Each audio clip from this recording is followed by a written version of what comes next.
Hello, hi, and welcome to another episode of The Emma Gunn Show and a midweek instalment of Bullet Points. Now, I'm going to do two things in this episode, which could be the height of laziness because I'm going to read to you from the internet, but I'm also going to discuss said readings.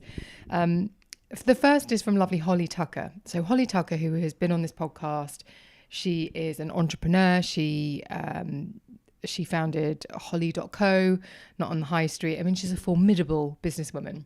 She also has a podcast, and she wrote this post, and I was sitting in the dentist this morning waiting for my appointment, and I saw this flash up and I thought, oh my gosh, I have to message her immediately.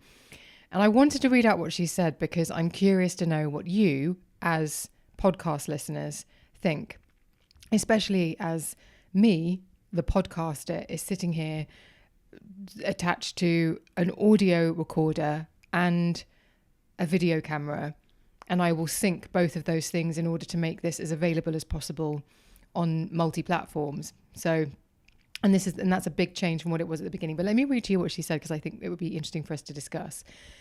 She said, I wanted to touch on something that I get asked a lot. Why don't you film your podcasts? I think people assume that I hadn't seen that this is what others do, and I wanted to explain why we're different. Conversations of Inspiration, which is Holly's podcast, was created for people doing life, walking the dog, building their business, folding the laundry, or driving between dreams. Our listeners are busy and thoughtful. I don't think podcasts were ever meant to add to your screen time, but to offer the brain a quieter moment of inspiration. I couldn't agree more. There's an intimacy you can only get in audio. When there are no cameras, there's no performance, so to speak. Guests aren't thinking about how they look, how they're coming across, or if they're ugly crying. They speak as if no one is watching, unfiltered, unedited, and real, and I truly believe that's where the magic lives. To be clear, this isn't about it being wrong to film podcasts, each to their own. I enjoy many podcasts that are filmed, but for this one I wanted to just stay old school, where someone's joy, truth, or pain can be shared with space around it, space for the listener's brain to whirl, imagine, and feel. In a world full of content, screen addiction, and endless distraction, this podcast offers something quieter. I hope a space to listen, reflect, and reconnect with what really matters, and I truly hope that helps. I just wanted to share this with you as I'm leaning into the fact that we are #proudly audio only podcast. What do you think? So, like I said, I saw this and I thought, oh my gosh, I have to respond to Holly immediately. I have to DM her.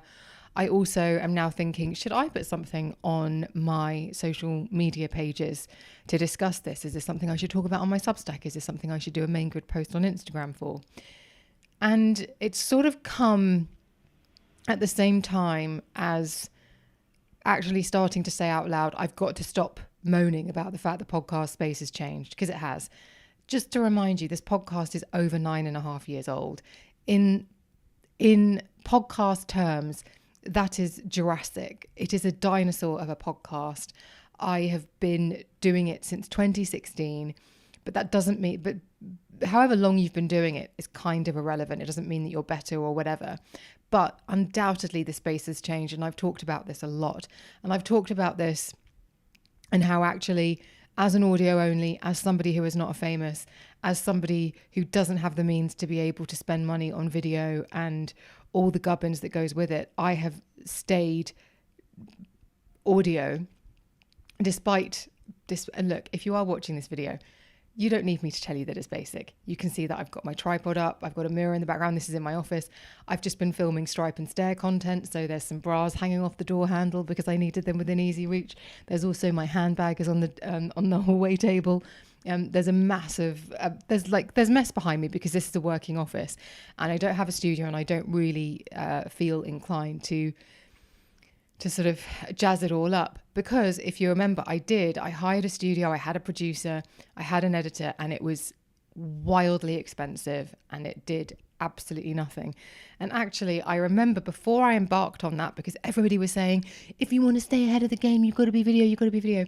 Everybody was telling me that. And so I thought, do you know what? I think they're probably right. I don't want to be like the photographers I can remember from the early noughties who never thought that digital photography would take off and decided that they wanted to resolutely stick with film, and then they stopped getting booked.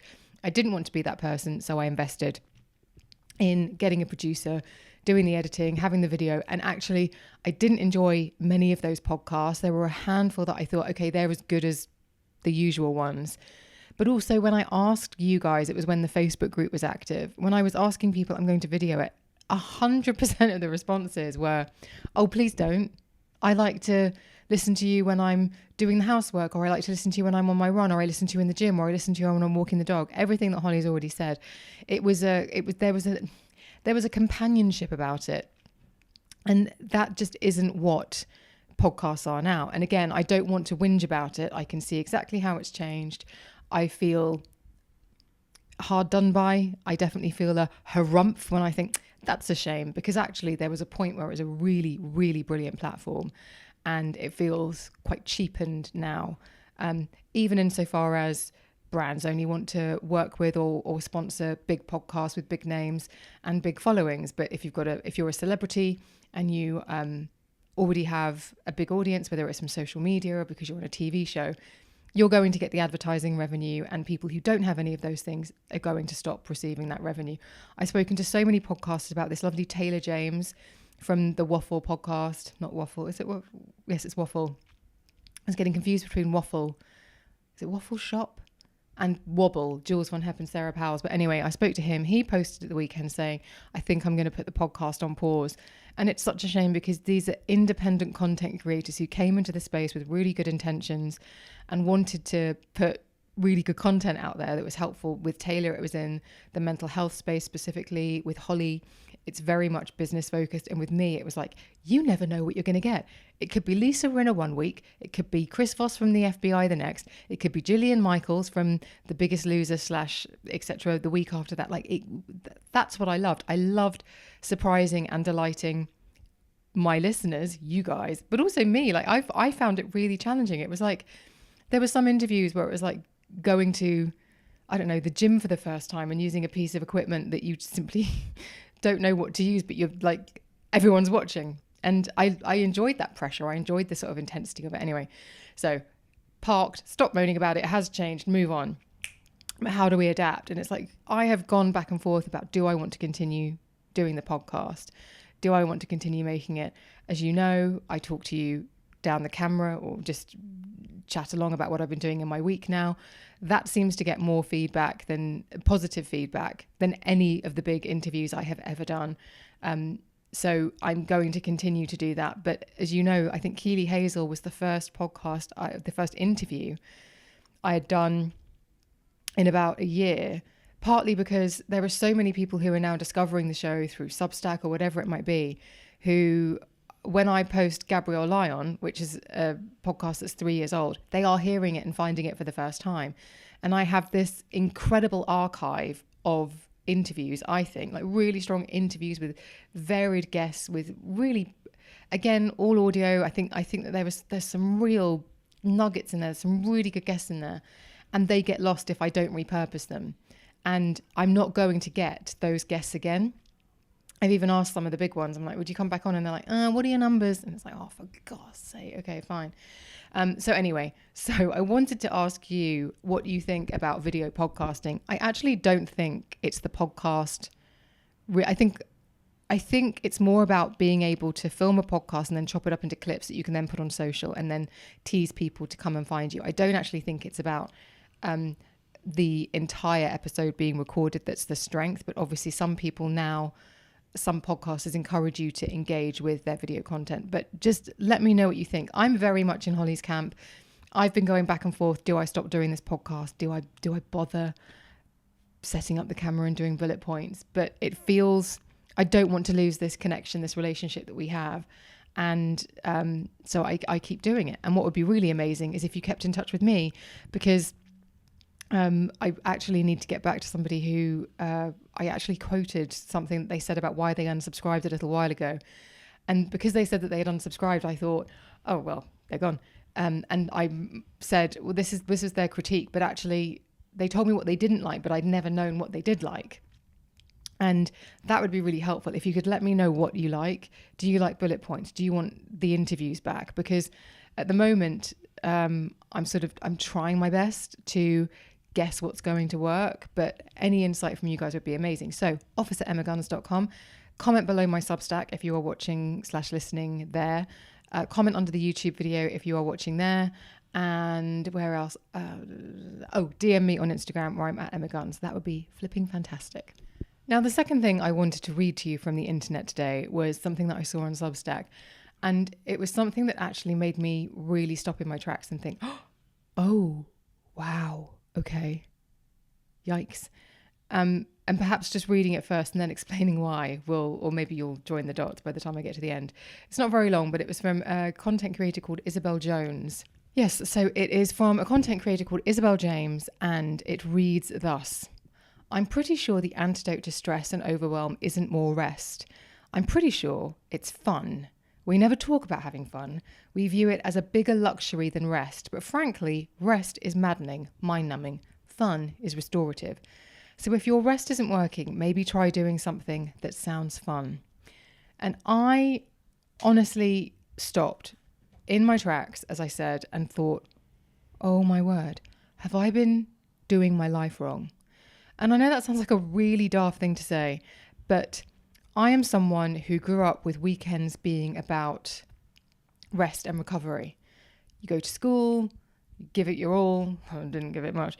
You go to work and then you come home and it's about resetting. It's about a recalibration. It's as if Monday to Friday, your energy levels are going down, down, down, down, down, down, down. Your mental capacity is going down, down, down. Everything is just being depleted by the effort of work, socializing, all of those things. And then you get to the weekend and it's your opportunity, your only opportunity to get all of those levels back up to 100% so that you can then attack the week with vim and vigor moving forward. And I will be very honest about this. Like when I was on OK Magazine, I would sometimes leave the office on a Friday and go home. And with the exception of a gym visit or a trip to the supermarket, I wouldn't then leave the house or speak to anybody again until I got into the office on Monday morning, because I'd be like flat out tired. I also didn't have a lot of money. It did not pay well. So fun is expensive, or fun can cost money.